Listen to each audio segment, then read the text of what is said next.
Tell us why you decided to go into the Jewish communal world. I really wanted to follow my passions. I had 25 fabulous years in the private sector with two wonderful, historic corporations. But as a volunteer, I got very immersed in the experience of Jewish camping, where I chaired the board of Vermont, New England.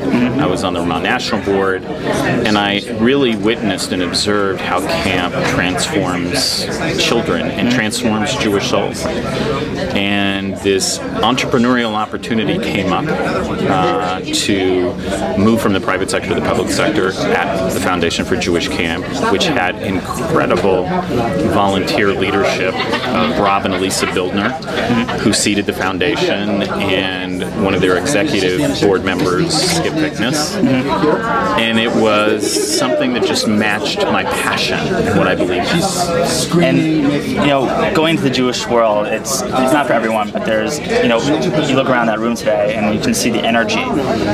What do you see the biggest challenge and biggest rewards in going into the Jewish community? Well, to me, the challenge and the rewards are very similar.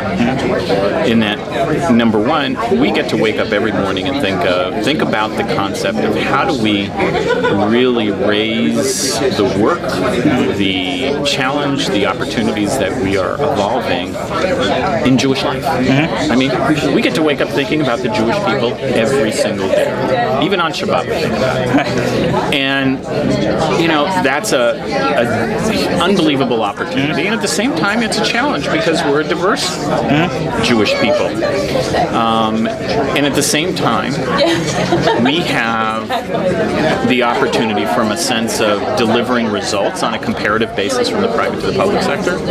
Private sector results are primarily measured through quantitative measurements.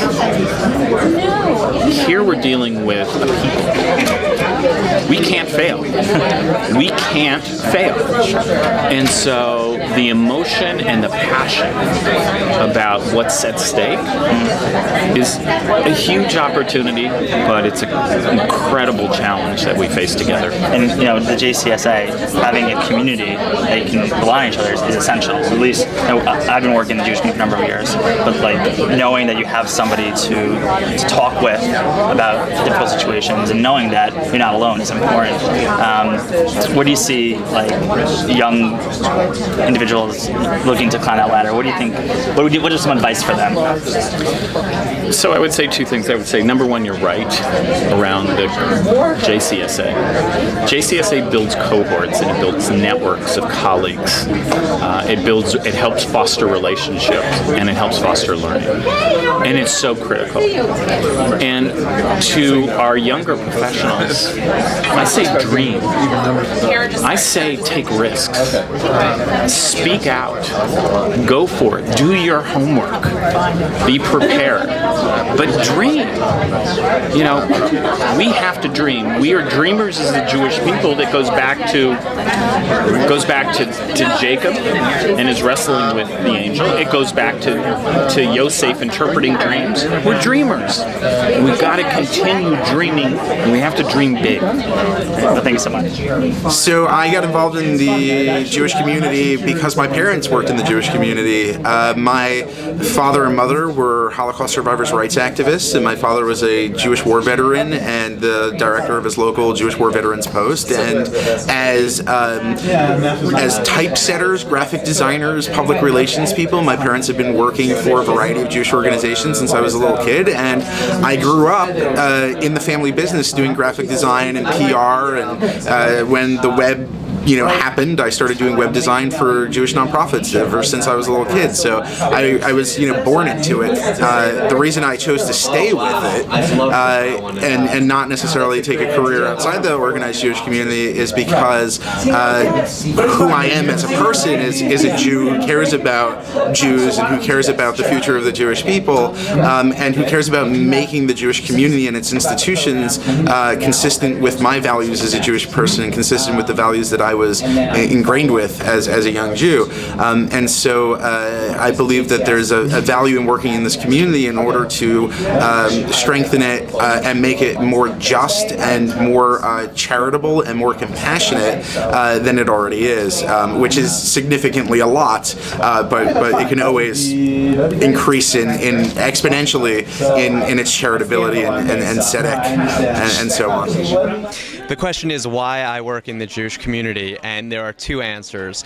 The first is I fell into it by accident, which I think a lot of people might say, and the second is that it's part of my heritage in my family. My mother runs a Jewish community center, and I'm very proud of the work that she does, and that was part of what led me into it. But I've been doing it for 13 years. I'm very proud of the work I do, and it's great to have a job that I actually believe makes a difference in the world. I'm choosing to work in the Jewish community because I feel like I need to give back to the community in which I have been raised and my upbringing. It has had a significant effect on who I am as a person on the professional and personal level. I feel like there is a certain deal of needs and challenges in the community, and I'd like to have an effect on the future of the Jewish community. So I entered the Jewish community by chance, and working for the Jewish community, I was playing as a klezmer musician. Somebody knew me who knew that I was looking for a job after I graduated from grad school. And my first interview out of grad school was a Jewish vocational service, and I looked at the brochure, and it said the highest degree of charity is to take another man and to, basically, it's the teach him to fish story. And I said to myself at that time, when I had never considered Jewish communal service as a field, which was odd because my brother was in Jewish communal service, my mother was, I looked at that brochure at that time, I said, this is where I need to be, and this is where my life ought to be dedicated to, helping the Jewish people. I work for the Jewish community because I love Israel. It was the first thing that really pulled me into it. It'd be an experience that would allow me to do the most for Israel. But I found in the course of doing all this that it also allows me to more fully live as a Jew. It allows me to have all my Jewish holidays off without a big argument. I get to have people that I get to talk to about the holidays. When we get ready for holidays, we get to experience them together as a community of people. So it allows me to be more of who I am, and I really love it. I started working in the Jewish community soon after my birthright experience, and I would probably have to attribute my interest in the Jewish community to my birthright experience. I was working as an attorney at a law firm, and opportunity opened up for the organization that I work with now, Birthright Israel Next, and I recognized that in my professional life I wasn't feeling fulfilled. I wasn't feeling that I was growing in a direction that was more than just personal development, personal professional development. I felt that I wanted to be doing something that I knew was going to impact people in a deeper way. And when the opportunity came up at Birthright Israel Next, I decided to take it primarily because I was interested in this sort of deeper impact that I could have on people and affecting people in my community in a positive way.